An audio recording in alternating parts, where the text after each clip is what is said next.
Hello, and welcome to Midday Repartee. This is Rotten Glory. I am joined today by the Red Devil. How you doing? Doing all right. Good to have you back. Yeah, it's good to be back, man. I feel like I'm re-energized. I haven't been drinking for a couple weeks, and it's already made a difference for Yeah, sure. for sure, What's for sure. up, Captain We Fuckhead got in the house? Ristolian Dave, Michael Beacon. How you guys doing? Um, yeah, Samir in the house, Edwin in the house. yes, and Sweet. the StreamYard link is in the chat if anybody wants to join. Yeah, come on in, guys. Talking about zombies in their goat pens. Okay, sorry Uh, guys, I was having some tech difficulty. I decided to start up an account at DLive and just kind of start growing that as a backup in case YouTube just goes yeah, full cancel on us. And yeah, so StreamYard actually lets you stream to multiple accounts at once. So I'm testing it out, and I had the yeah. window open over there. I didn't realize it, so I was hearing the show twice. It's Real like, oh nice. yeah, but it works good. DLive is a cool Good. platform. I like it. Yeah. I'm seeing a lot more creators trust in DLive over YouTube when it comes to streaming, like Yeah, when it comes to members only. Because it's like they could talk about whatever without being afraid that they're going to get canceled. You exactly. know, And it it, definitely there's fewer restrictions. Like you can actually just play movie trailers and things for commentary. They don't restrict that like YouTube has gotten nuts with that. yeah, it, I it, mean, not being able to play a trailer that was made to be played for promotion, like, yeah, where does this rule come from? yeah. Like, who's going to turn down free promotion? You know what I'm saying? Right, Like, what they say in Hollywood, all or bad publicity is still good publicity. You right. know, it as long as people are talking about you, you're still relevant. So why wouldn't you want people talking about your trailer? Why wouldn't you? You know what I'm saying? Because like, Yeah, I exactly. I think they've gotten so bad at making movies as of late that they know what it's going to be used for. They know the trailers are going to be ripped to shreds, torn apart by like hundreds of channels. So maybe that's part of the logic. I don't know. yeah, it just seems really weird to me. Hey, Russ, how's it going? Oh yeah, good Russ, evening, yeah, Good evening. afternoon, always, where you are. oh, always hard at work. Always. Always hard Always at work. putting on the gear. Look at How, that. how are you guys doing? Doing Doing all good. right. Good. Good. How, Good to hear. how about yourself? How's the campaign going? It's nail biting time, isn't it? Yeah, I'm at. I think I'm just gonna go check. I'm at. yeah. You know what, Rotten? Why don't we put it on the big screen? Let's do this together. Ooh. We're all in this together. Ooh, Yeah, let's do it. that's not why I didn't just come on to advertise myself. Well, now No, this now is we're all fun. curious. I Yeah. came on to chat. So, but yeah, that's very kind. Thank you.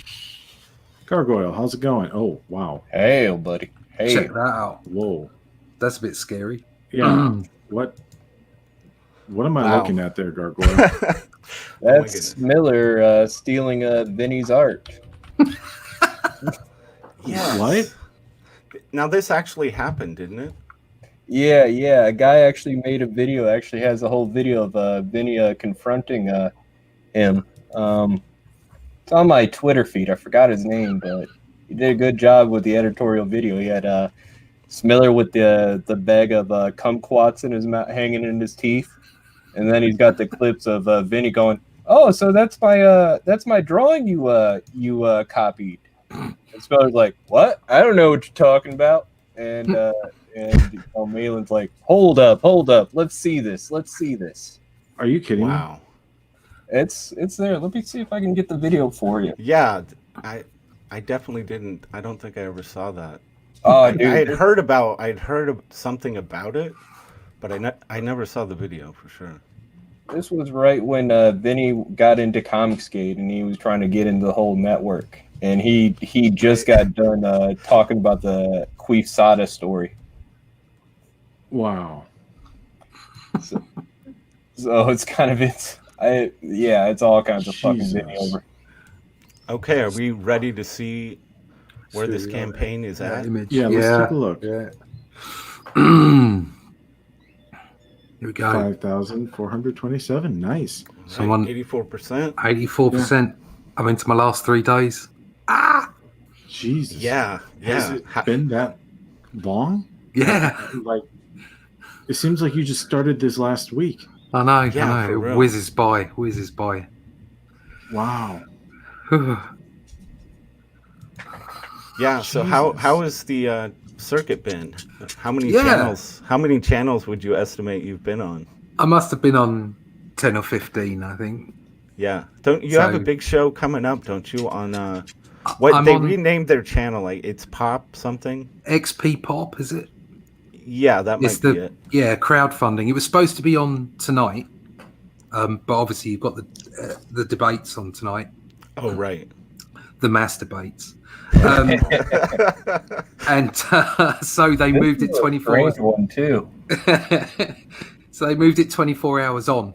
So I'm on tomorrow with the CGUK guys Okay. tomorrow night, and then at 2 o'clock our time, which is 9 o'clock Eastern Standard Time, I'll be on with XP Pop, so crowdfunding, Billy Tucci, Nar Scala.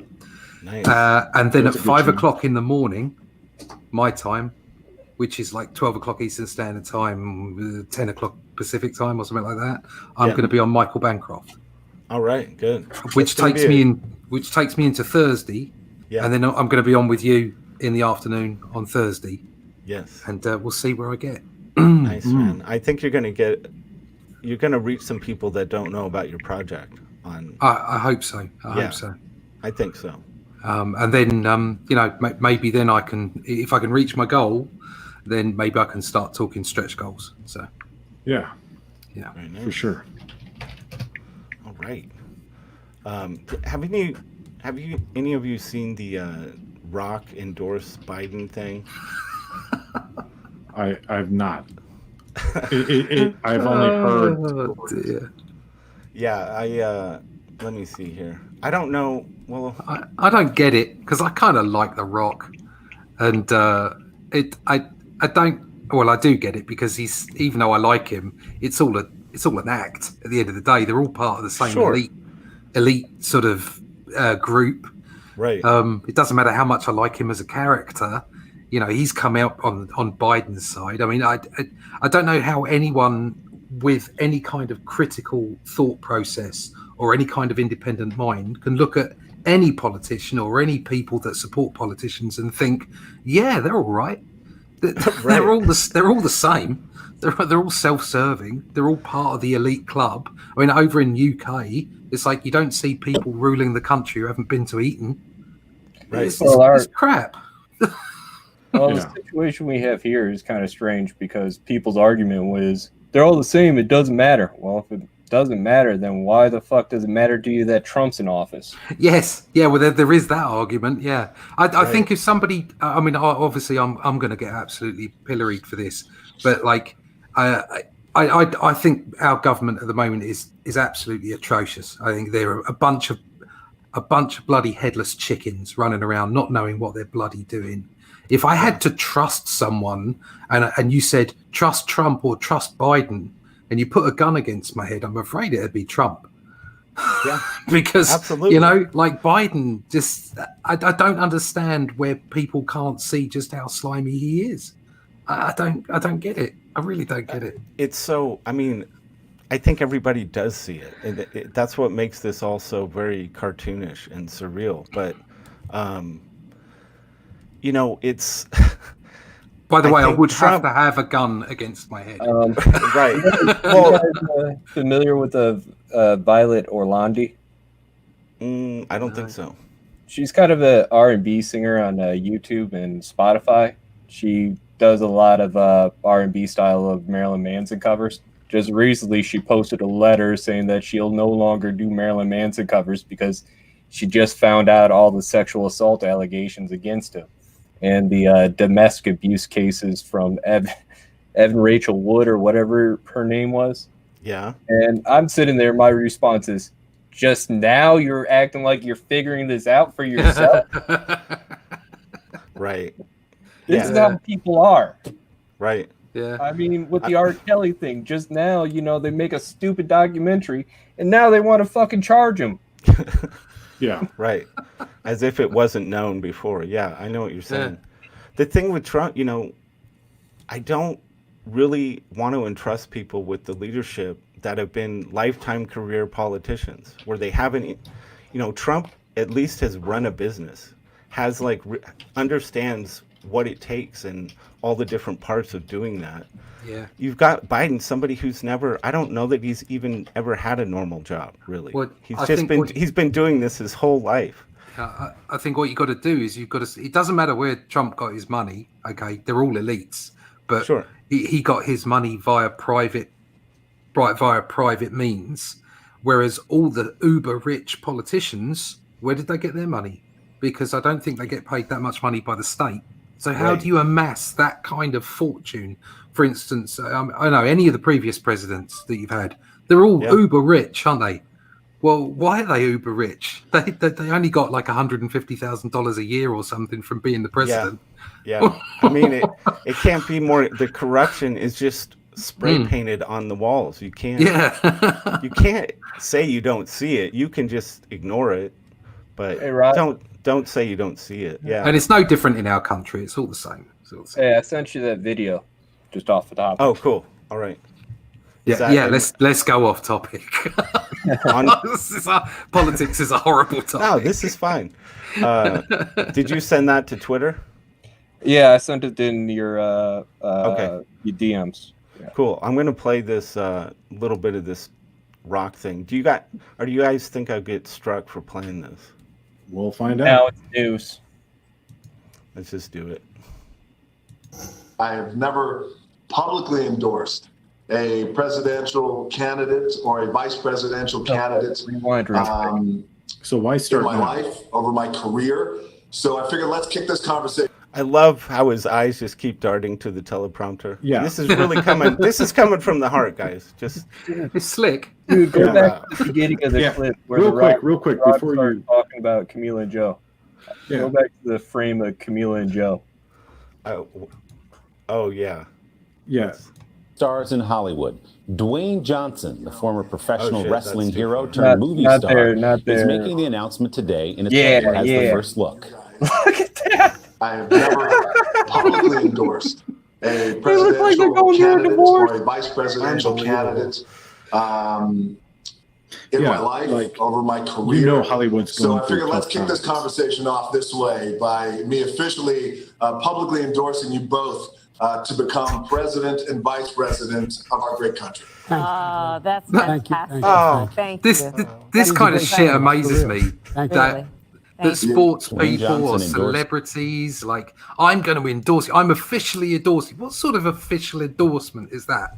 Because you're a fucking wrestler or an actor. Really? That makes a difference? As that paycheck. Yeah. It's like, so bloody what? So what? Now you think that everybody who loved you when you were a wrestler are now going to go out and vote for that party? What? This is crazy. The world is completely crazy. First off, look how flush he is. Look how flush he is. That tells you that he is embarrassed to do this.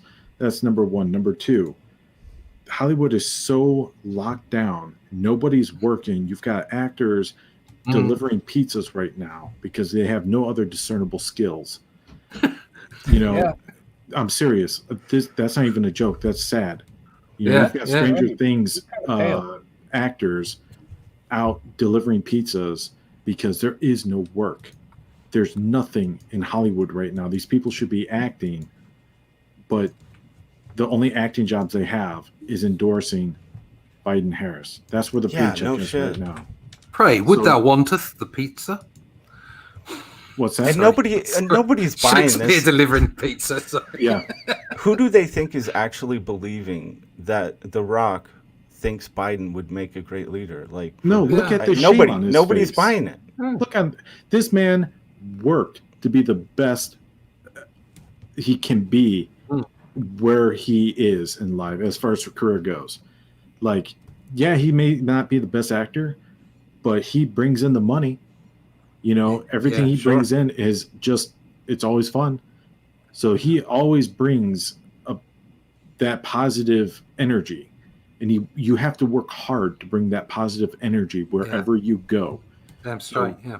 And whenever you're working on a film, you need that positive energy, because working on a film is so grueling. It is so depressing sometimes.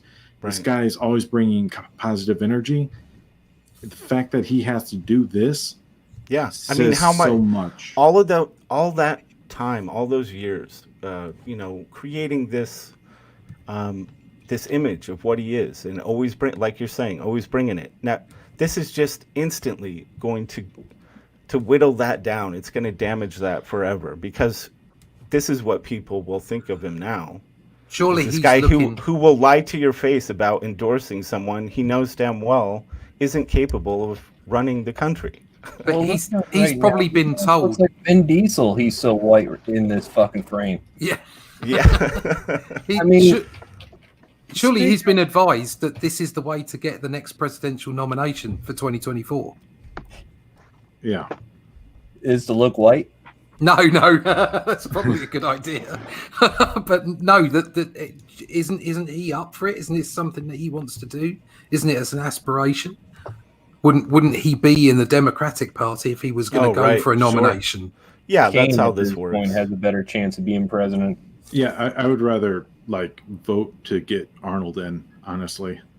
No, I'm not. Like, I'm not saying what I think should happen. I'm just saying that this is maybe what he's been advised. This is the way in. That's the call, man. Yeah, you totally nailed it. That's exactly what this is. Go suck up now, because you could be in there next. Yeah, the problem is that he is not selling this at all. He's not selling it. No. It's impossible. Nobody's going to believe it, even if he did a better job. Yeah. Even if he had, taken the time to memorize the little script and tried a little bit, nobody's buying it. It's just everybody just has to rewatch Baywatch and watch all the interviews about how he reacted to. No, it's a good movie. It's a good movie. It's actually funny. Yeah. Man. Hey, Dave, how's it going? Dave. Yeah, not bad. All right, my lover. I thought I'd jump in here because I saw zombies and I was like, all right, so we're getting some Romero talk going and that. But apparently we're talking The Rock. So I'm like, okay. Yeah, we got some Rock for president 2024. Exactly. I reckon. Yeah, he's going for it. He is. That's the next thing on his list. I mean, he's done practically everything else. And he, to be honest, he'd win. I think he'd win. Was Arnold held back because he wasn't American by birth? Correct. Right. Well, for a certain amount of years, you can run president, like if you lived in the country for 30 years or some shit like that. No, you have to be a citizen. Really? You have to be a born American citizen. Yeah. Right. That was the whole deal about the conspiracy with Obama, right? That he didn't have. That's what Trump was trying to show. Well, it's in the documentary because there's a weird rule where if you move out of the country and come back, you can or can't run for president. I'm not entirely sure. This is a long time ago, and that was the controversy. Obama, when he was young, moved to Kenya for quite a few years, and then came back. Yeah. Huh. And that disqualifies you from presidency or some shit like that. Well, I mean, we can't fix it now. I mean, we're already balls deep in a second term for another president, so practically, I won't say that for sure, but yeah. You could always have Boris Johnson. He's got dual nationality. Really? Yeah. Yeah, you don't want Boris. Yeah. We don't want him. No, no one wants Boris, but we got Boris. We got Boris. Yeah. I just wanted to add that to the list of nightmares. Yeah, I would rather have yeah. this country run by Kanye. Yeah, why not? Yeah, I would have voted for Kanye. The comic book hut. I haven't Oh, seen that God. guy All for right. a while. I know. All right. So refresh our memory. What is this that we're about to look at? Gargoyle? This is Vinny confronting Smiller for stealing Vinny's art. Basically, Vinny was trying to go on Smiller's drawn and quartered show and auction show, and Right. Smiller happened to be selling the piece that he stole from. Oh, dude. You never Vinny. get away with shit, man.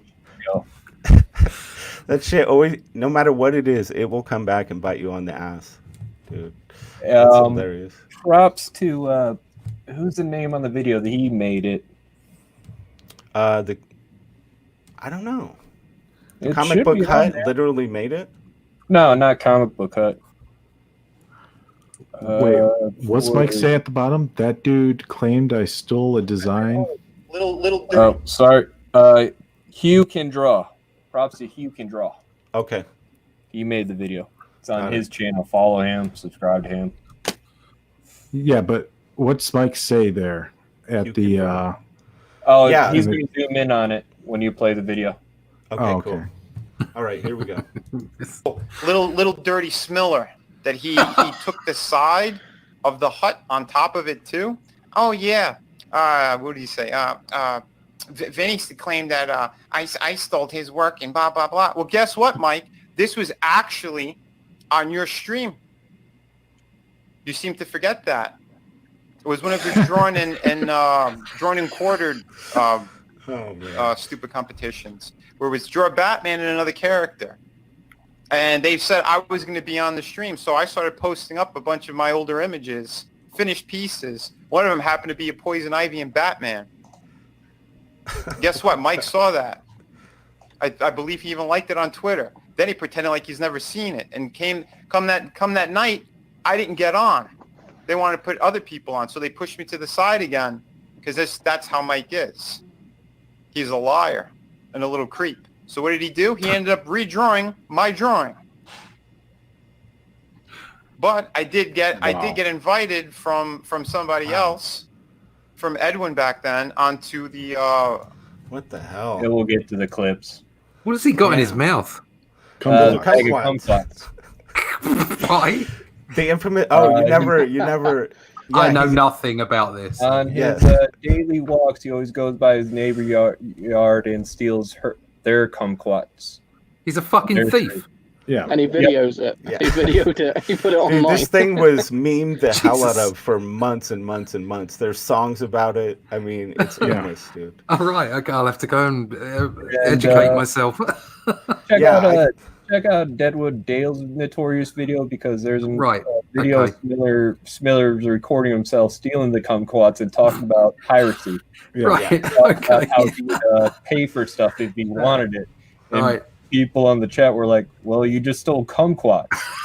And his excuse is, nobody wanted him. Could they not have? Oh, could he not man. have found a funnier sounding fruit? I mean, Get like if he'd have been ready. stealing oranges, it wouldn't be quite as funny. We got the death metal hero. What's up, Rod? Good How to see you doing, man? It's been a while. Yeah, that's because Monday through Wednesday, I'm normally working at the cat clinic until like fucking 4 in the afternoon, so I always miss the midday. Damn. I happened to get out early enough this time, so I figured I'd come say hey to everybody. Nice. You're blessed. Hey. Very cool. Good to see you guys. What's going on?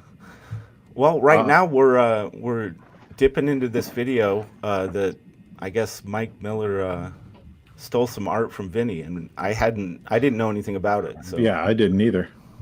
Yeah, I didn't know anything about this either. You know, it's kind of funny. I was actually just having a conversation with a friend of mine about how all the fakes, the liars, the cheaters, the grifters are all going to be found out because you can't keep pulling shit like this and expect people not to talk. This is a small community of people. And the genuine people are going to talk to the other genuine people, and it's going to come out that you're a shady, shifty motherfucker. Cut that shit out. Yeah, exactly. And I was just saying something similar to that because the way this happened, the way Vinny found out about it, it's just classic. He just happened to be auctioning the piece like right at the right moment, and it's like it's always going to get you, man. You can't cheat. God damn, Smiller. Pull your head out of your fucking ass, man. All right. Jesus Christ. Like, what the worst part is he does fuck? I have something never called seen somebody cross-examinations. hell-bent on damaging their own fucking career like Yeah. Mike is. Like, Mike's super fucking talented. Yeah. Why you gotta be such an arrogant prick about it? He's not just arrogant. He's like mentally retarded. hell-bent on sabotaging himself. Like, it's almost like he doesn't have faith in his own career choice. Well, I It mean, really look at does his seem that actions. way. Maybe he doesn't, dude. Yeah. I mean, I don't know exactly Mike. what it seems. He's like But- afraid of success. We're like Dude, a that's a we're real like thing. a I gaggle know. of we're like a gaggle of old ladies up in here, man. We're just gossiping. Shit. Yeah. We know how to Fucking fix the shit. world, damn it. I quite like his glasses. get a woman. Welcome to the midday shit talk, ladies and Yeah. gentlemen. Yeah, no shit. Are we going to get to the meaty part of this video? Yeah, where Yeah. okay. Right here. Yeah. Where Piece, and he went to sell a piece that he ripped me off on. Hey, Mike, was this the one that I inspired? I did draw a foot. You inspired, huh?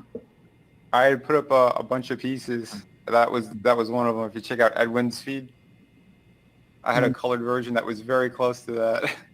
No, you Oh, didn't. dude, are you saying Mike ripped you off? 130 to Migs. Yeah, it was really easy. I just said to trace Vinny's. And guess what? I was only going to playfully break balls. Right. And that's what I did. I'm like, oh, so that's the piece I inspired? And he sat there, what do you mean? What are you talking about?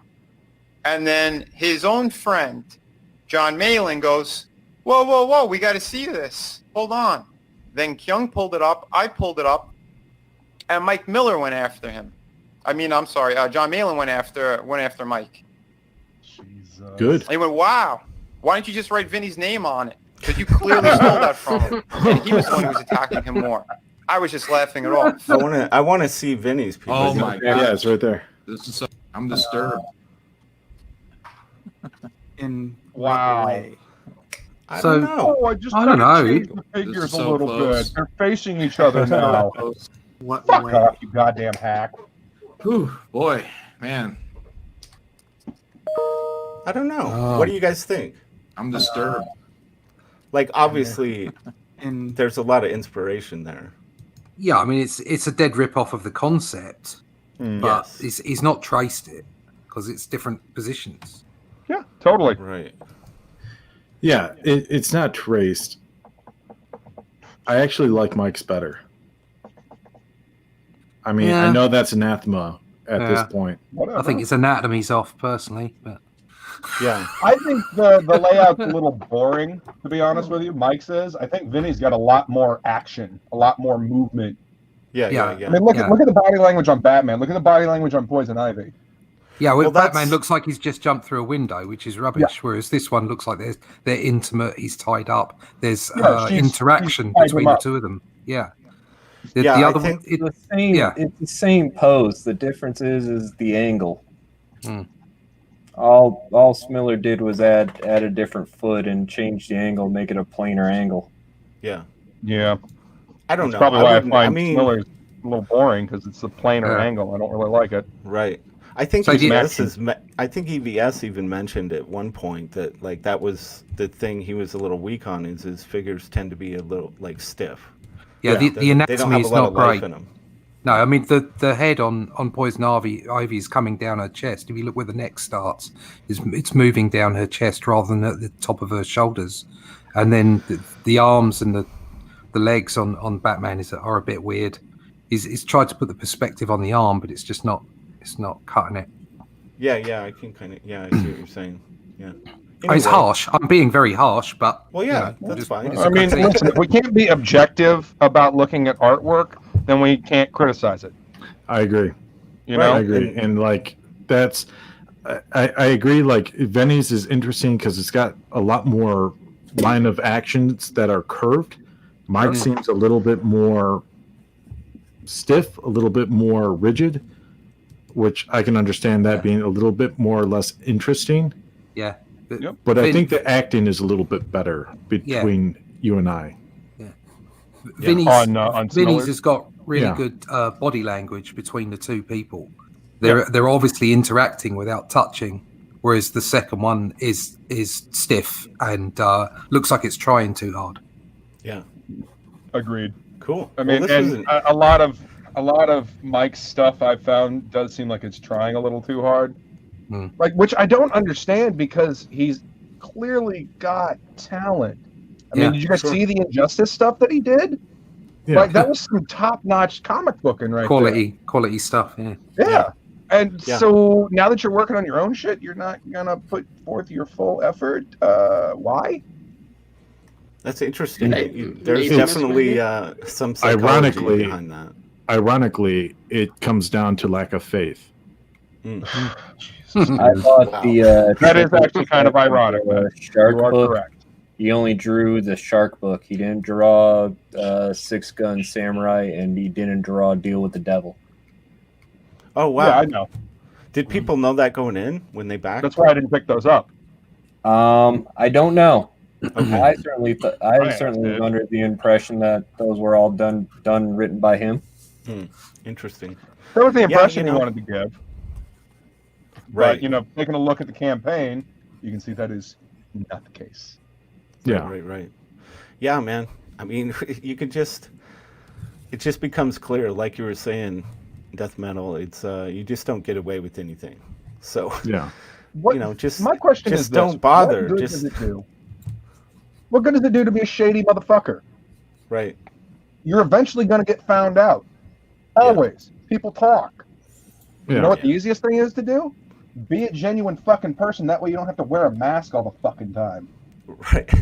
Agreed. Right, yeah. Yeah. That makes sense. Simple fucking thing. You got some fire today, man. Dude, Fired up. I'm sick of people pulling bullshit. Like, Yeah. I live my life like, be real, be genuine, or get the fuck out. Yeah. That's Yeah. how I roll. Yeah. And I get And people wearing masks, what is it, smiling fucking glad hands. Fuck Right. smiling glad hands. People that smile at your face and then throw a knife in your back as soon as you turn around. No, Right. I ain't about that shit. Yeah. And it's Be genuine or fuck off. I think there's this weird thing too, especially in ComicsGate, where it's like there's something wrong with like removing people that from your like where you want to be and what you're doing. Like somehow you're not supposed to do that to anybody, ban them or ignore them, or it's like why not? Why wouldn't you want to surround yourself with people that you know are productive, that help you be productive, bring positivity to the table, and share a vision with what you want to achieve? It's like I don't want people around that are trying to break that down and pull it down. Fuck Hell that. no.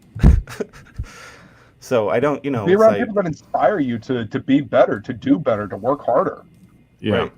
I Exactly. mean, that's half the fun of being, doing streams and hanging out, on these streams is I get to be around a bunch of people that inspire me to actually work harder, Yeah. to actually work on my shit, get something done, because we all have this amazing opportunity to connect with real lifelong comic fans and to give them products that they're going to be proud to buy, collect, and own for years to come. Yeah. And if you pull shady shit, if you don't put hard work into it, you're squandering this opportunity. And for what? Exactly. Like, do something with it. Yeah, this iron is hot. Strike. You nailed it. Yeah. Yeah. It's And I'm sorry, go ahead. I was just going to say it's like this currency that everybody seems to forget about is trust. And it's it is as valuable, probably much more valuable than actual money currency. When you have trust of the people around you, that's wealth. That is something you just can't put a price on that. And that is something you earn over time. And if you're willing to throw that away for a short-sighted gain or goal, dude, it's just not worth it. Well, you deserve to be spanked for it then. Oh, exactly. Oh, and you got Dave's attention. Don't act entitled. Probably not the spanking you're looking for, though, Dave. Just remember, the universe doesn't play like that. No paddles or anything. No. Not this time not around. the fun kind of spanking. Talking about the metaphysical type of spanking that makes life very difficult. Yes, indeed. My boyfriend, fuck Ian. you. My boyfriend. Fuck you. My boyfriend. Fuck you. My boyfriend, and then I fuck you.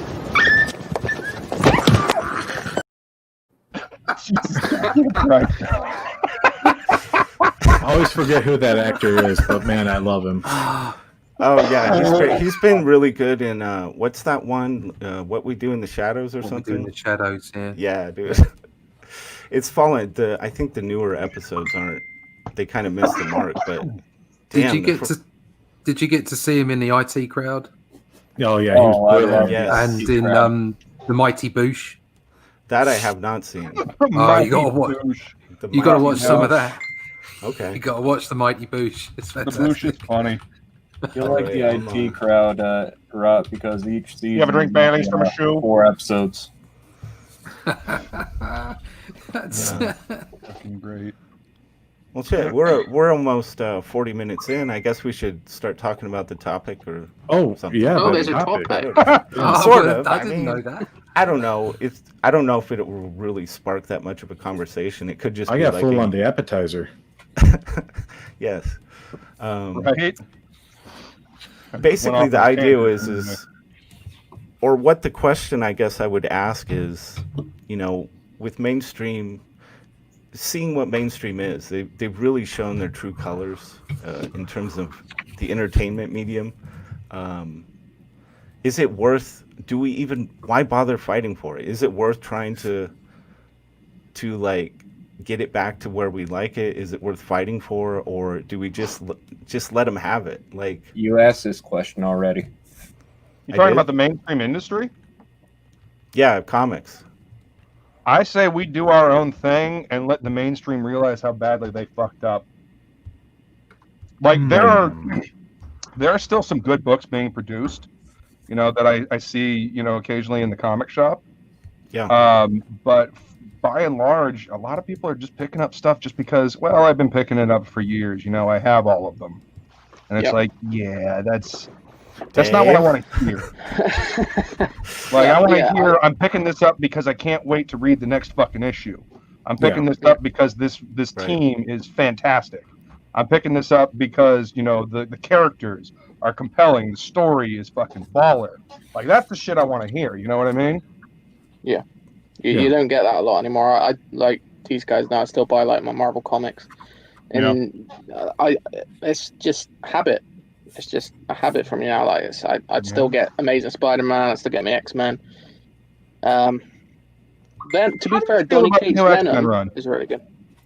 I'm not quite up to date yet. I buy mine in like bulk, so I sort of go for 3 months or so without it, and then just buy a massive. That's fine. I mean, that way you can just binge it.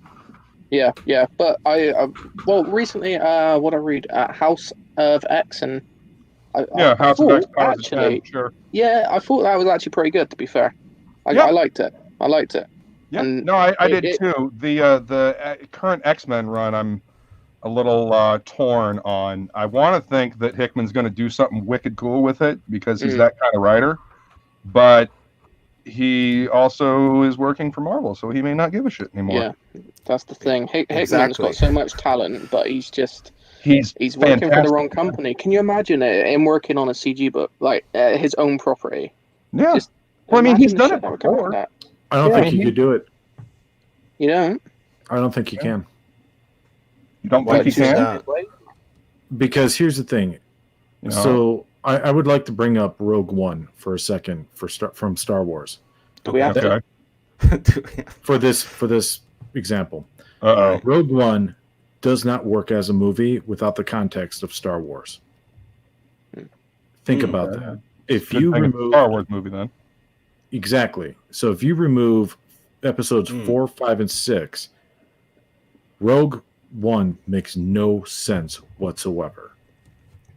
Correct. That's pretty much Hickman writing for Marvel without anyone writing the initial X-Men stories or the Hulk or Fantastic Four or anything. Hickman has no backbone to build off of. So he's able to take these.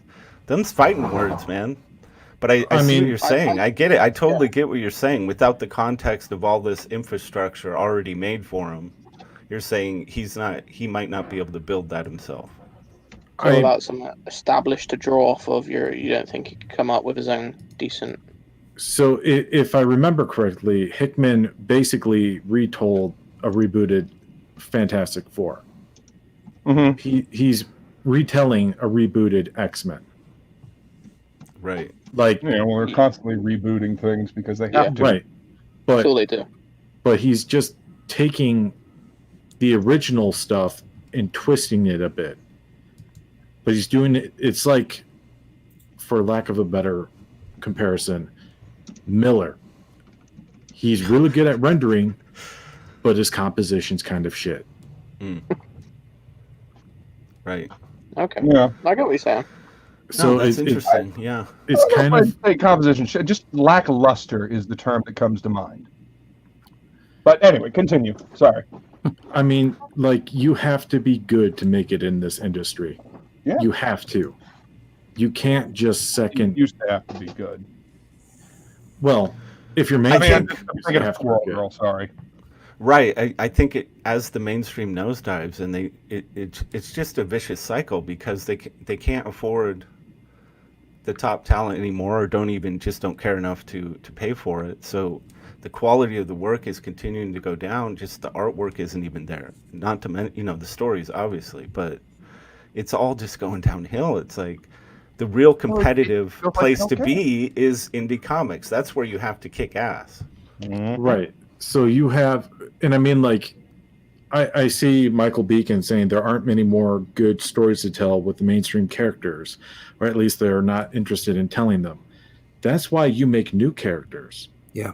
Yep. So, like, you want to push diversity, make new characters, have them mentored, have them discover the moral compass that was in place when their, I guess, inspirations were around. I think the problem is Look at that. Fantastic. Oh, thanks, man. I have a love bunch the of little sketch spawn. covers, Look at and I've started doing Nice. stuff on them to get rid of them. That's so cool. Love these Coco Nice. That little vicious fucker, man. Look at him. He's great. Yeah, that was actually that's- printed on. So you got a little McFarlane signature down here at the bottom. Oh, Yeah, that was printed on here, and so I added a little bit of green. I don't know if you can see it, but I added a little bit of green to try to tie him in there. That's cool. Yeah, I'll post it Fun. on later. I'll scan in the cover and I'll post it on Twitter later. Cool. Sweet. What were you saying, Dave? Yeah, no, you're on about like creating new characters. The problem is they don't have the people that can do that. People they've taken on aren't creative people. They're people that want to push a certain agenda, a certain virtue, a certain signal, whatever it is they're looking for. That's the point. It wasn't about. Sorry. Sorry. I was about to say I was agreeing with you. What they're trying to do is instead of growing an audience, they're trying to replace their audience. Yeah, which is no good. It's never worked. Asinine. Yeah. Because the people that buy the comics, as Ethan has said, like they're generally speaking, no one get offended, males that are around our ages. Yeah, pretty much. Yeah. That's probably their biggest market, but yeah, they keep targeting like the female market. I don't even know what fucking market is anymore because it's a lot of random shit that they're just putting together to try and. This goes way back. This goes way back when you used to have comics on the newsstand and they were all ages comics, as in anyone could read them. Okay, and everybody did read them. And everybody did read them, exactly. And what they're doing now is they're partitioning it up. You need to be a kid's comic or a YA comic or an adult comic. And okay, if you're going to do something that is completely adult, fine, segregate that off. But everything else should just be all ages. Don't talk down to your readership and don't try and ideologue within them. Okay, tell stories. Okay, and that's that whole problem they've got with expanding. Comics are for everyone, literally everyone. So make comics for everyone. Don't just ignore the people that are already buying your comics because damn, they're paying your rent. What is wrong with you? It's just get rid of all the ideology. It's just a really shit business move. really, really bad. Yeah, dude, I'm gonna have to clip that little section out, dude. You dropped all the bombs on that. If I can just ask a follow-up question, Russ. Are you familiar with Batman the Animated Series? Yeah. I have a cell of that on my wall. Categorize that in today's categories. If Marvel were to take that as it is, how would they categorize that? They couldn't. That's the trouble. They couldn't because it's got dark themes in it, but it's done in such a way that any age could watch it. Right. Yeah. All you got to do is look at what they're producing now in terms of cartoons for kids, compared to like you said with like Batman, the X-Men series. To be fair, Saturday morning cartoons, X-Men. Yeah. Like, you could have back when I was a kid. That was the stuff where it's like it's got adult themes in it, but it was alright enough for a kid to watch and understand. Yeah. And not get confused to figure out what like animal or fucking pig Spider-Man is this week. I don't know. The Batman animated series, the Spider-Man animated series, and the X-Men animated series, all three managed to deal with like very adult themes, but in a way that they weren't talking down to the audience, nor were they, making it gruesome or graphic or anything like that. And you got the point, especially with the Batman the animated series. Like they did a good job showing the complexity of Batman's villains and their humanity, while also getting the point across that this is some bad stuff that's happening. You know? Yeah. Right. Yeah. What was the movie? Would bitch about Batman the animated series. Do what? My mom and stepdad would bitch about Batman the animated series. For real? Yeah. She never liked Batman because it was too dark. My stepdad never liked it because of some of the dialogue. I remember watching the one episode, the one about the, the one kind of inspired the Orphan movie about the little girl that's old, but she still looks like a little girl and she wants to go. I know exactly what episode. Oh, that was fucking freaky. Yeah, I remember him bitching about the little girl calling a guy a poopy face or some shit like that. Like, that is some crap shit. That one. Wow. I can't believe the crap. I'm like, you're saying crap. And how things have changed. The Batman animated movie they did. Whenever I used to point out my dad's hypocrisy, he didn't like that. Oh yeah, and that was Mask of the Phantasm. Yeah, where with the Lazarus pits. Was that the one with the Lazarus pits and Ra's al Ghul? Yeah. No, that was the TV show. Oh, I was part of the TV show. I know they released it as I think they put it together at one point, like 3 or 4 episodes together. Oh, but anyway, like that shit episode. Yeah, that shit was good. Like I'd still watch that now and be like, damn, that's some good shit. Because it actually had a decent story. It had a decent, like the action in it was good. And this is obviously for an animated thing back then. Mm-hmm. And like it didn't talk, like you said, it didn't talk down to you. It, you watched it, you understood it, you enjoyed it, and then you didn't have to worry about anything after that. You were just entertained. That's what's missing these days. Is the entertainment factor. Yeah. I think Russ, I think you're right about this. Trying to segment every little, like it's got to be directed right here, right here, right here. It's like they're trying to apply a scientific method to art and entertainment, and it just doesn't work like that. No, it does not. You've got this problem. I was speaking to a guy the other day who used to edit and write for. I'm crap with names. One of the big studios for Image back in the day. It was one of those. Awesome, Extreme, Top Cow. The other one. I think Eric Larson's was Big Head Productions or something like that. I can't remember which Very one. rarely uses it. You said Skybound already, didn't you? It was Fruit. I'm sure it's Fruit. Anyway. Doesn't matter. I can't remember because I've got a boomer brain, so don't worry about it. But the Image was always so confusing to me. The point being that he was saying there was this difference between how they approached money and whether they published a book or not. So when he was with the smaller studio, they'd say, okay, is this book gonna going to make us money? And he'd go, yeah. So they'd publish it. The difference when you go into Disney or Marvel or a big company like that, they'll say, how much money will this make us? Right. And it's that one word, two words, how much money will it make us? So they're not interested in publishing comics and making some money. They're interested in whatever they do has to make them huge sums of money for their investors. So now you've got this situation where back in the day, Marvel would connect with their readers. They'd be all about their fans because they bought millions of comics. And that was the business. It wasn't about lunchboxes or films or anything else. It was about making comics. So that was the passion from the money all the way down to the talent. Okay. Now it doesn't matter how much talent you have in Marvel, how committed they are to making comics, or whether they want to go to Netflix or whatever it is. I'm sure there are still really committed comic book people out there working for the big companies, but they're not in charge, and the passion is not coming down from the corporate because it doesn't make enough money. Exactly. And I would argue they will just crush a person's passion from the top too. It's unbearable. And like your values in leadership in any corporation, any company should echo down the chain. And when that's not there, when creativity and passion for telling a good story is not there at the top, it's not going to echo down. It becomes an empty vessel. Exactly. It becomes a grind. It becomes a grind. And that's why indie comics, whether it's ComicsGate, whatever it is, okay, indie comics, independent, the really independent, not Image, okay, independent comics, people like us, okay, are passionate about it because I've worked out that if I can get 500 people to buy a book off me twice a year, okay, I can make a salary out of that.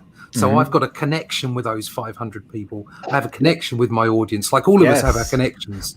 And it's passion between them and me and the people around me, the other indie creators around me. And that's what's going on right now. Dude.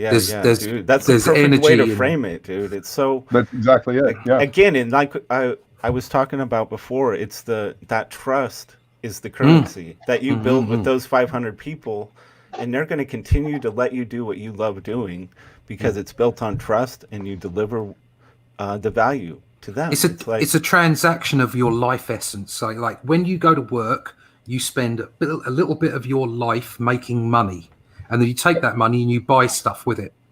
Okay. And I spend a little bit of my life or a lot of my life making a book, making a story, telling a story. And then we swap those things.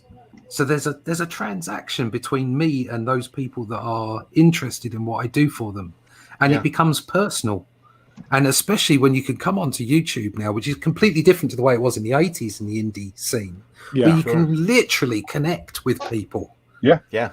You know, and it's just it makes it a whole different thing. And I think we're seeing the rise of a new kind of industry. Yeah, totally. Oh, for sure. One based on connection, passion, love for the medium, and desire for quality. Yeah, quality. Yes, definitely. Yeah. Nice, man. And I don't know, like how. Now that we talked a little bit about how it's not really just about the comics aren't the real business anymore. It's not the core of the business. So how much do you think Hollywood? Just how much damage did Hollywood's interest in comic properties, like how much damage did it do?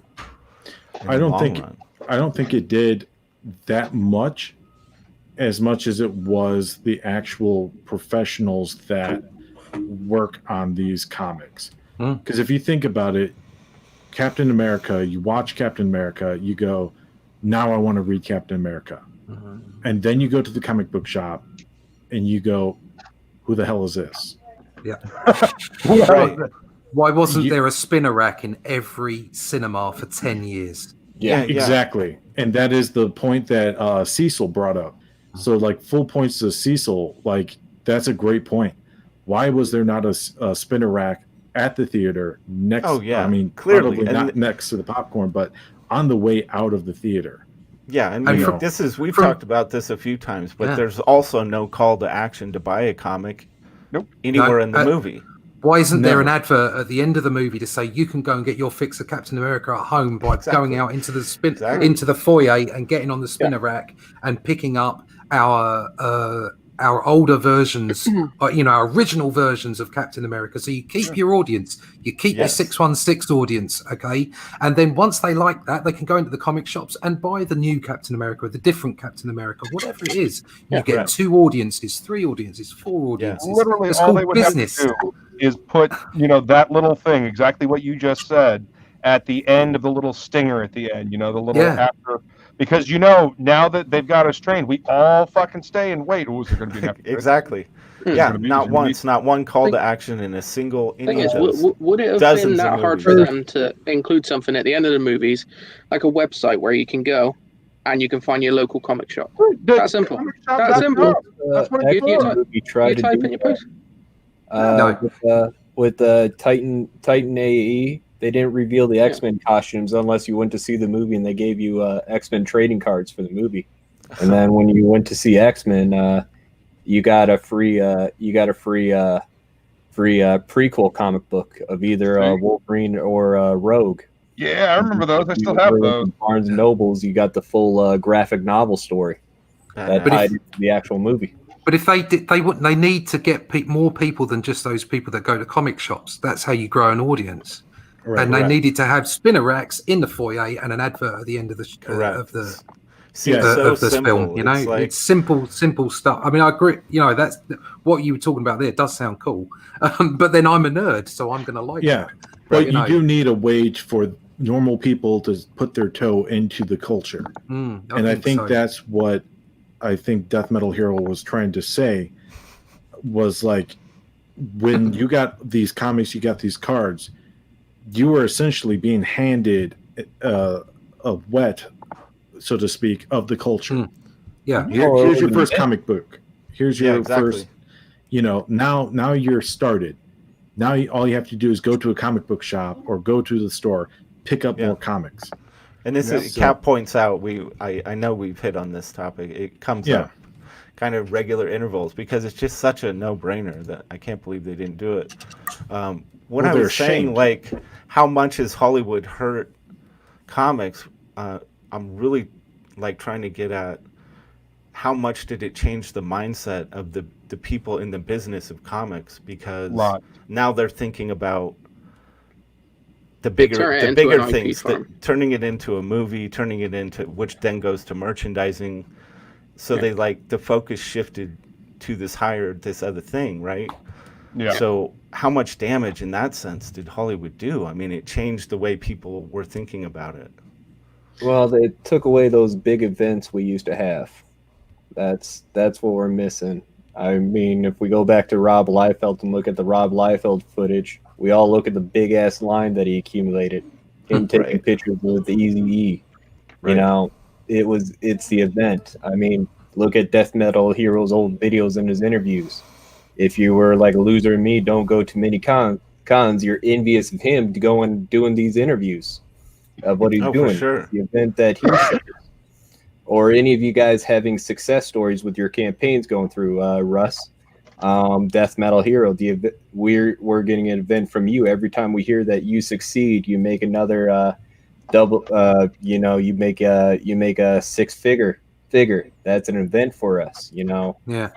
Yeah. I wish. You personally talking. It goes back to that whole connection thing. Yeah, definitely. Yeah, people feel like they're involved. Yeah, exactly. Yeah, definitely. Yeah, how many times, when we're high school kids, I've been to plenty of concerts. You too, Death Metal Hero. You went to your schoolmates. You're like, hey, what's up? Yeah. You want to. It's something to be excited about. Stuff to talk about around the water cooler. That's why people like TV shows. That's why Game of Thrones was such a big deal. People wanted to talk about it with the people. That, oh, did you watch this? Yeah. What did you think about that? Oh, this is my theory about that. Like, people want things to be excited about. People want things to share with one another. And we owe it to them to give quality content so they have something to talk about, to share with one another, to be excited about. Yeah, man. Yeah, we're telling stories that we want to tell because, this is what we want to do. But at the same time, without that audience being into the shit we're telling, into the shit that we're talking about, we're just bellowing into the void. This transaction is two-way street. Yeah. Absolutely, man. So and when it stops being a two-way street, then You got a the problem. business will decline. You can't. You've got to keep that impetus. You've got to keep the hunger from the people that you're feeding. You know. Yeah. They don't Yeah. think like that's why so many, you know, from a slightly off topic, but that's why so many reboots and you know, retellings of things are failing, because they're just not connecting with people. Yeah, they're missing their universal truth. You know, they're like Ghostbusters wasn't about busting ghosts. It was about capitalism. You know, Well, it was a cut and paste Skybeam plot. What's that? It was about retreading ground that they had already done to try to make a Skybeam quick plot cash from grab. the 2016s. Remember that whole entire year? It was Oh, Skybeam God. plot over and over again. Yeah, exactly. I think you're right, though. It's like, you know, Ghostbusters, you saying the original Ghostbusters, it was about this other thing. It was, you know, it had its layers to it, its nuances. But then years later, they try to recreate this thing, but all they're doing is looking at what it is on the very surface level, because they're like, that's what was popular about it. And it's like, no, you're missing the whole, like the real essence of the thing, the heart and soul of it. You're not, now you're just a cheap mimic, and it has no substance to it. Right. And does anybody really like cheap knockoffs of an original? No. Right. Exactly. Well, there are a few, aren't there? There are those few that will still stand up and defend Disney Star Wars. Hey, it's Vinny. Hey, Vinny, we spent the first half of the show talking about you. Vinny? I see a gorilla suit. Yeah. Vinny. I'll go ahead and drop this link in there. So what do you know, in terms of mainstream, in terms of this, you know, quickly collapsing kind of structure of mainstream comics, is it just like let them have it, you know, just let them like pick at this corpse until it is completely gone, or is there value in trying to fight and get it back in some way? What can we do? We have we can vote with our dollars. You know, I try to only buy the stuff that, you know, trips my trigger, that's good, that's well written, that, you know, seems to be, for lack of a better term, void of the bullshit that nobody wants to read. Nobody wants to be preached at. Everybody seems to forget that. Nobody ever wants to be preached at. Right. Yeah. You know, so don't put it in your comics. If you have something you want to say with these characters, you better be talented enough of a writer to put it into the story and have it make sense, so you can illustrate both sides of the point. Otherwise, don't fucking bother. Here's what I'm afraid of, though. I read books. I may have mentioned that once or twice. Read? Fantastic. I'm still working on the ABCs, but I read. Oh, well, that's good. At least you're trying. One of the things that I get recommended a lot is Dune. And I want to read Dune, but then I keep hearing how ruined it is. Like, you get through all the books Frank Herbert wrote, right? And then when his son and the ghostwriter took over, I think the ghostwriter's been named. I can't remember his name, though. The book series just goes downhill. The spirit is gone. They don't know what the dad actually meant when he was writing Dune. So when you think about that from a comic book perspective, now it's like you had all these great stories, and then you had some incompetency take over, and that's ruined it for any new readers. Like, oh, it got all these great stories, but then these idiots took over, and now I don't want to read any of it because it all leads into this period of idiocy. I see what you're saying. So it's kind of like, you know, the broken toy. It's you know, once it's broken, it's broken. You know, So it's no fun to play with anymore. So even though you have all this great stuff leading into it, you know where it goes. Therefore, it kind of devalues everything before it, right? I was thinking the time into. Yeah, I was thinking the same thing, David. Like thinking about Yeah. Game of Thrones, the way that ended and the way it just like petered off. Yeah, But it's as soon deeper as than that. Yeah. It's As soon deeper as than they that. stopped having books to go off, Yeah. they use their own But imagination, so to speak. It goes back. That So, worked for out well instance, for all of us, didn't it? Yeah. with your 616, I'm going to call them that, the 616 audience. So, like older guys, okay, and people that have come in prior to say 2000. All right, there's such a wealth of and depth of storytelling there. Some of it by accident, some of it by design, but it's kind of knitted together. And it occurred to me when I decided that was it. I really needed to do my own thing. It was kind of after an epiphany of looking around me, seeing what there was, and realizing that the comics that I wanted to draw when I was young, the people that I wanted to emulate, the characters that I loved, weren't really there anymore. No. Wow. That must have been quite, like, when you had that realization, that must have been kind of like, whoa. Well, there's a lump in my throat when I kind of sat down and thought about it. And it was over a period of time where I obviously watched what was going on, and I realized, you know what, that dream, that's not there anymore. I've got to make my own. Yeah. I've got to do it for myself and make new characters. Right. You know? Hell yeah. What's that, Gargle? Oh, I was agreeing with Russ. Yeah, it's a very sobering thought to find that all the inspirations you grew up with, and I mean, like, people will say, well, they're not real characters, and I've kind of covered this before in a previous show. They're not real characters, but the effect that they have on you growing up, or whenever, you know, you sit down, you read them, and you go to them as an escape. Yeah. The feeling they provide is real. Yeah, sure. You get emotionally invested. It's the emotional investment. It's the feeling you walk away with, the hope that it provides you. Right. On the entertainment value it's supposed to provide. Right. I mean, they're very much real characters. They may not be real people, but they're very much real characters. You know, because especially like Claremont's X-Men, for example. Yes, perfect. People would always talk about reading Claremont's X-Men and being like, these are my friends. I know these people. You know, they're real to me. You know, even though they're not real, they're fictional characters or fictional people.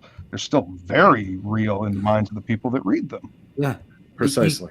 It's like a really good TV series. Like I got when I was a young man, I got connected to X-Files. It was like there's something. It was kind of the first of the kind of stories that came after it, and there was the other Twin Peaks as well. And you became connected to these characters. It was really well written and put together, and it was good fun. And then, of course, I the first time I ever cried at a book, I was reading Lord of the Rings. As like an 18-year-old on a train on the way to London to work, because that was what I was doing. And I was on my way home on the train, and I got to the bit where Theoden died on the battlefield, and it was I started welling up because I was so connected to these characters, and that's what a real story is. You do connect with these people, or with these characters. You know? Yes, exactly. Yeah. I cried reading Never Ending Story.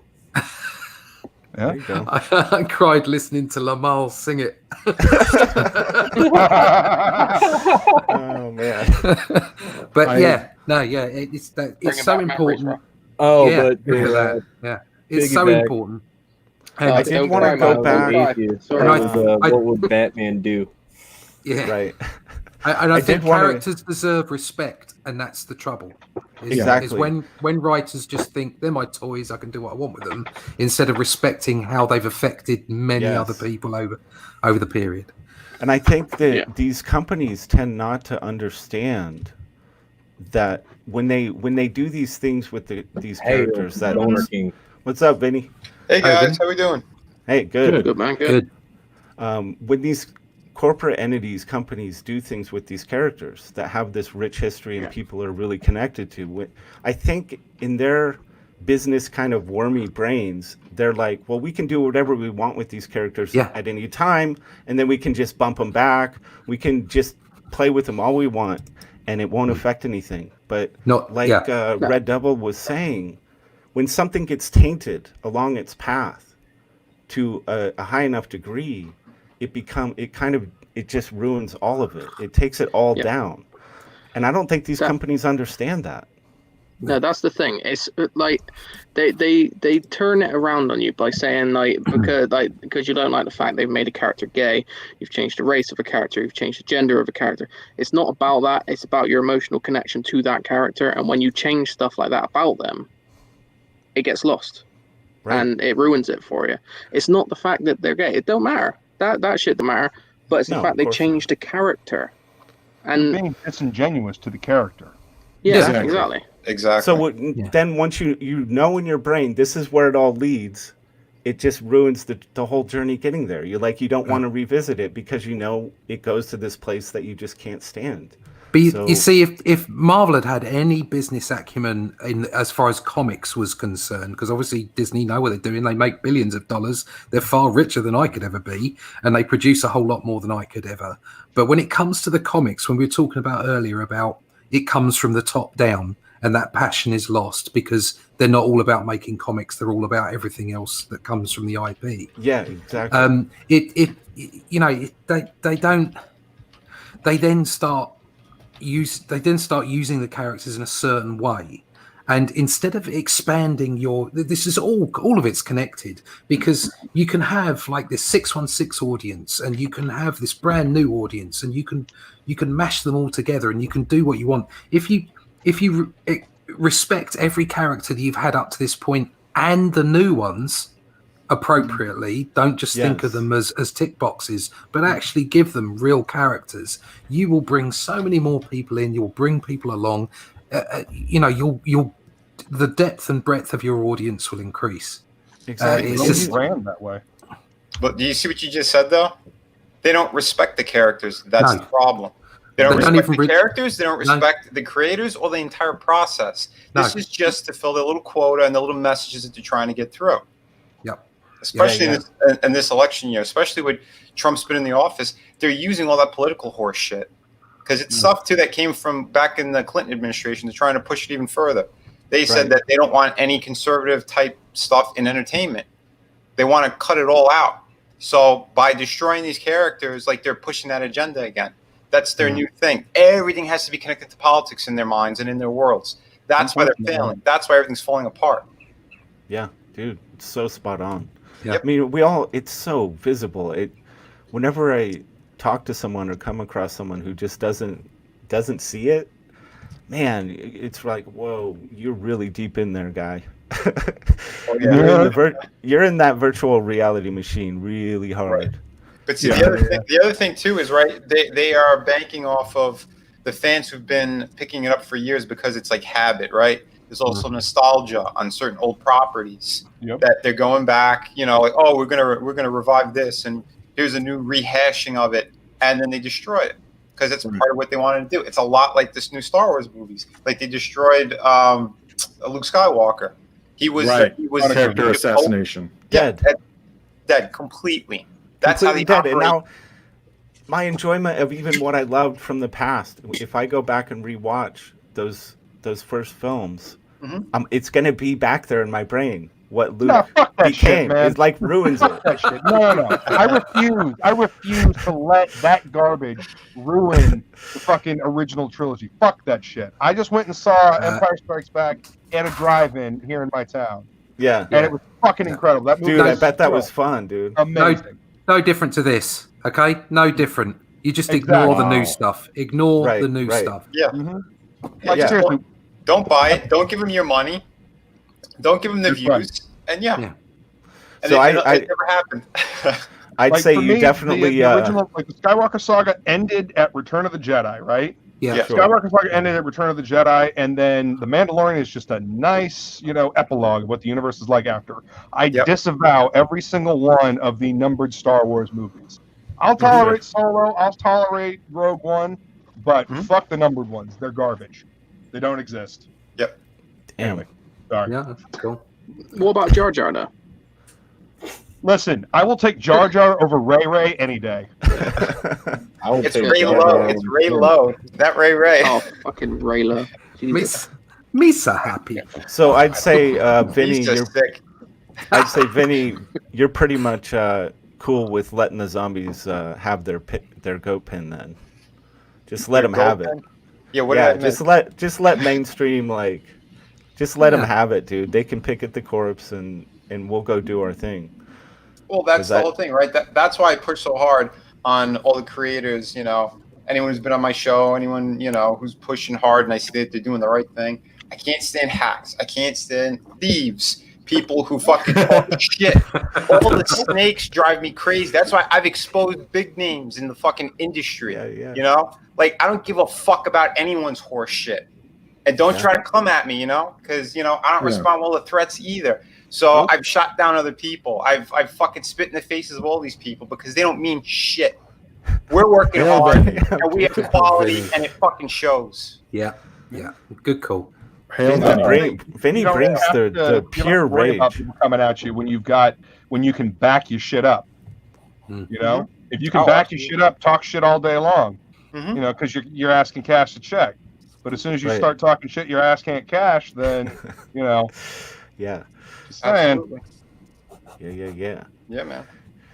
That's how it goes. I've fulfilled over 2,000 books, 5 campaigns, hardcover book for the fans. Dude, I've done all the promotions for everybody, tutorials. I brought a great printer that like 90% of fucking people in ComicsGate have been using. I've done a lot for this community. I stand strong by that. Yeah, you're one of the pillars, man. Seriously. Yeah, man, dude. And like I said, that's why for me, it's always fans first. It's tell good stories, get good quality out there, and we're gonna keep thriving. Yeah, that's the way to do it. How is the pirate project coming along? Really good. I'm gonna be doing the sign up around Halloween, and then a few months after that, we'll launch. But I'm trying to get just as many pieces finished as possible. Badass, So, dude. Hell yeah, dude. And I did get a link. Be like the movie Pirates. What was that? How similar to it is it going to be like that movie Pirates? The Disney ones? No, What are you talking about? Game. Like, you got Johnny Depp in your comic. Is this like Absolutely a Never Berserker not. thing? No. This is like a classic pirate story. So we're gonna have beautiful locations. We're gonna have treasures. You're gonna see betrayal, violence. I'm having all the cool stuff in there. You know where a lot of pirates come from? Where do they come from? My That's hometown, Bristol, Blackbeard, the pirate. Yep. Hell That's why I talk like this. I heard I'm there's part a- pirate, part farmer. I heard you know a lot of pirates, mate. Hell yeah, dude. Yeah, I'm excited, man. I think you guys are all gonna love this. The town I live in was a huge port for pirates way back in the day. See, Like right up until they built a huge Spanish fort. Oh, Brian's here. Yep. Oh, dude. Yeah, Brian is here. Cool, man. Yeah, Brian's awesome.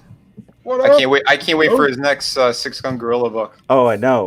We're gonna be chatting with Brian on tomorrow's show for sure. Talk a little Six Gun. Awesome. Definitely. And we're doing an art collaboration stream on Friday, Vinny. I found this app that lets people collaborate on a piece in real time. It works pretty I well. wonder what that was. That's Yeah, cool, man. if you want to jump in on that, we got Stephanie Renee is going to be joining us this time. We've got For real? several. Nice. Yeah. Oh, fuck. Yeah. Yeah, possibly. I got to see where I'm at in my schedule and what I'm doing that day. But yeah, if you want to leave a slot open, if I can make it, I'll definitely jump in. Cool. It'd be fun. Sweet. It'd be good to have you. Sweet. Anything else you want to promote today? Yeah, actually, Through the Woods is I'm about 6 backers away from hitting 700 backers. All right. Nice. So I'm excited about that. And I do have the link to Through the Woods in the description below. I got you in there, man. Awesome. Sweet, man. Dude, you're awesome. All right. And City of Venus is 1 backer away from hitting 500 backers. Nice. So that's pretty Hell good. yeah, That's that dude. magic number, man. 500 is where things start getting good. Oh yeah, for Yes. sure, man. Yeah, it's definitely a target. One day. Yeah. One day. Yeah. Oh, before I forget too, attached to the City of Venus campaign, I have only 3 copies left of the children's book, The Ghostly Manor on Howling Hill. That's a Halloween book. There's only 3 left, and it's done for good. So if anyone wants it, you've missed it, please run over there as fast as you can, because that's all that's left. All right. Nice.